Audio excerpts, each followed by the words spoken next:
much? Well, the crackdown on Hong Kong's freedoms now in effect this morning. Protesters filling the streets and police already making their first arrests under the national security law, using water cannons on activists as the world just watches. Joining me right now is the Commerce Secretary of the United States, Wilbur Ross. And Mr. Secretary, it is good to have you this morning. Thanks very much for joining us. Your reaction to what has taken place. Thank you for having me. This new law. If you protest, hold up a sign, which many are doing, holding up an independence flag, you will be arrested, potentially face prison for life, and probably in China. Your reaction, Secretary? Well, we obviously think it's a gross violation of human rights, and it's also a gross violation of the original treaty under which they turned Hong Kong over from the British to the Chinese. And that's why we've done away, we're doing away with Hong Kong's special status in terms of our trade relations. China has made Hong Kong no longer a special haven. You can see that from the problems that you have on your screen. If it's not special to the Chinese, it shouldn't be special to us. What kind of a retaliation are you expecting from China, given this pretty much consistent pushback on the Communist Party's behavior? Well, they'll do whatever it is that they think they should do, but that isn't really the point. The point is we cannot ignore what's going on in Hong Kong. We did not ignore it. We took decisive action. And now it's up to them. But it would be a little strange to retaliate against someone who's responding in a very measured and mild way, as we are, to gross abuses that they're doing. Secretary, would the United States consider giving refugee status to Hong Kong residents who are facing persecution? You've seen the legislation that Marco Rubio is introducing, requiring the State Department to designate as refugees of special humanitarian concern Hong Kong residents who suffer persecution. I haven't seen the legislation, so I don't really have a comment on it. But we do know that the United Kingdom. You know that this idea has been around, right? I mean, you've heard the proposals for the United States to open up its borders to Hong Kongers. What do you think about that? Well, I think you have to be very careful with blanket measures, but I haven't read the details of the Rubio bill, and therefore I really don't want to comment on it until I have. All right. Let me move on to Huawei, because, of course, this I know that you have been showing real leadership on. The Federal Communications Commission has designated Chinese companies ZTE and Huawei as national security risks. U.S. companies can no longer use subsidies to buy equipment from the Chinese technology giants. Where does this go from here? And does this impact the economy in the United States, given the fact that so much business was being done with U.S. technology companies and Huawei? Well, first of all, the main users of Huawei and ZTE equipment here were the small rural telecoms. FCC has a proposal floating around to compensate them roughly $1 billion for the removal of that equipment. That's a good thing to do, and it will help facilitate the advent of 5G from non-Huawei, non-ZTE sources.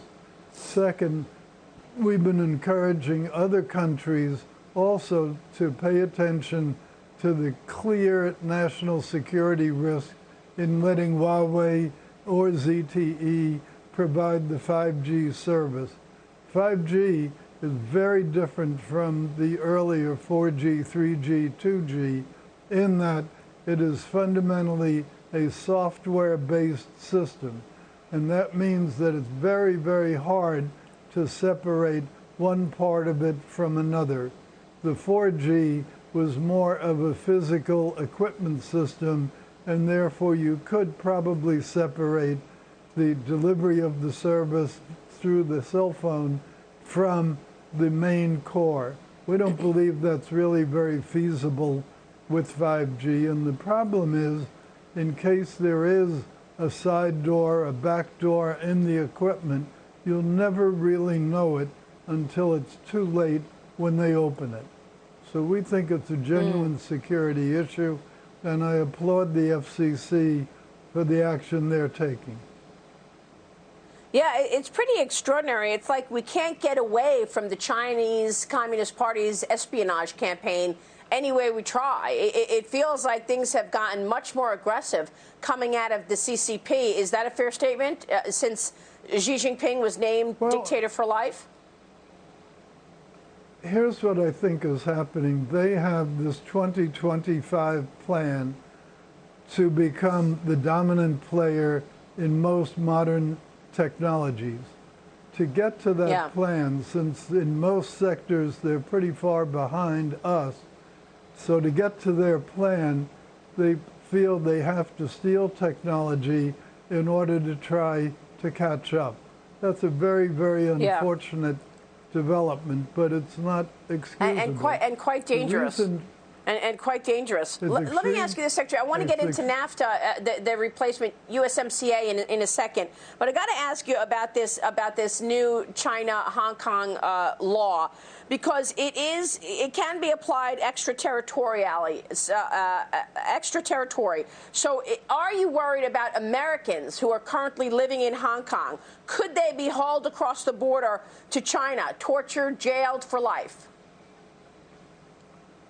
Well, one would certainly hope not, but I believe that there's a good chance that all companies who have used Hong Kong as their headquarters for Asia will begin to rethink whether the new rules, the new relationship between Hong Kong and mainland China, whether those rules let Hong Kong be as favorable a place to have headquarters as it used to be.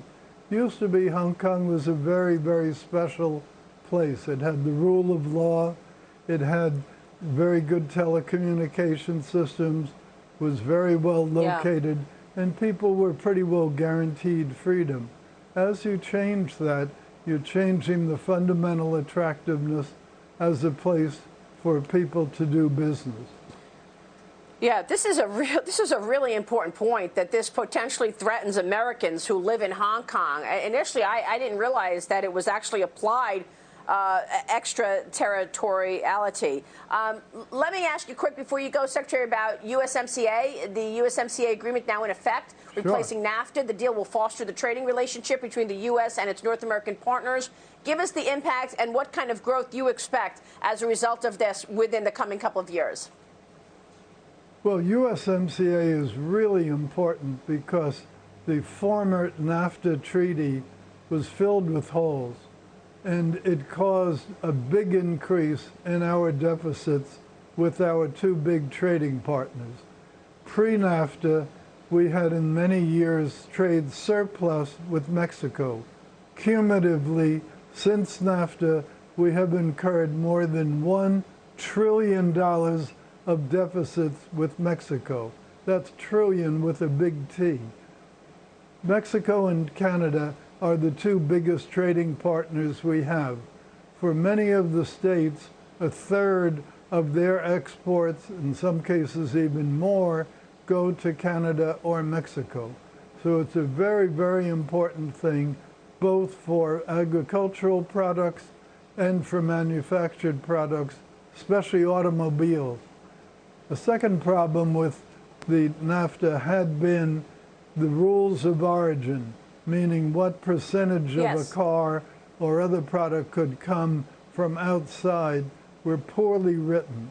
They really had so many holes in them because what they did, they said the rule only applied to specified parts, and if those parts, as has proven to be the case, no longer are used in cars, it was no use. Plus, they said any part not covered by the rules would be deemed to be made in NAFTA country, regardless where it was.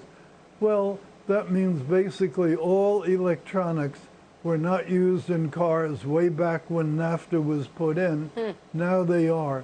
So it was useless. Now we're doing it by the percentage of the total value of the car, regardlessly of which of the parts is involved. So it's a much better really good arrangement, point. and it has much better enforcement procedures. A lot of important points there, Secretary. It's good to see you this morning, sir. Thanks so much. It will likely, it'll likely result in 100,000 new jobs. All right, 100,000 new jobs. We will take it. Secretary Wilbur Ross, good to see you, sir. Thank you.